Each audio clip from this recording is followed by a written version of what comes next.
I don't know if you heard about the maker movement. This is something that has been going on in the last couple of years. I mean, just think about Germany and Europe in the past, where people were craftsmen, and then with technology, with the move to white-collar jobs, people have been moving into thinking and educational type activities, things that use the brains, not so much use the hands.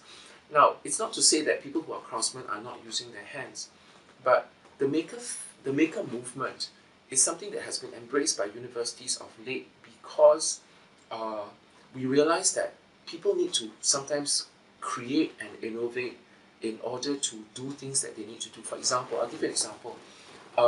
We recently visited a university in Korea where this unit called KAIST, this guy who teaches robotics, and as he's teaching these robotics students, they realize that some of the things that they want to create for the robots don't exist anywhere in the world.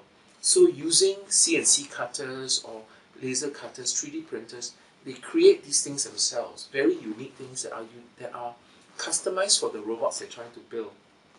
So this is the advantage of maker movements, maker fairs now. Within NUS, we have maker labs, maker spaces within several places. I'll name a few. School of Computing, School of Design and the Environment, Medical School has one, Yale NUS has one, and I'm sure there are others within the university. But within these different maker spaces, people are doing things that are very unique to their own school. Now, last year we organized a competition for students. Now, this was actually very well subscribed, and in 1 month, we gave two projects. One was using 3D printers, etc. They were supposed to design something that was a memento for NUS. So some people created some people created like keychains. Some people 3D printed a memento of sorts.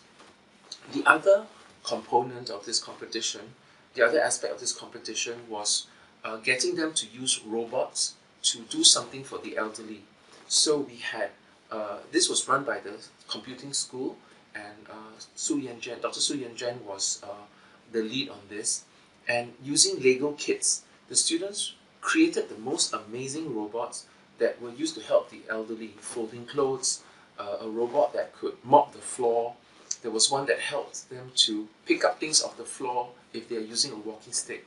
I mean, these were so innovative, and what was amazing to me was that these were students who had never coded before, and in 1 month they learned to code, learned to design a robot, and the interdisciplinarity, the collaborative aspect, which we stressed, we would not allow groups to be formed without being from different faculties, was to us a very real thing, very useful.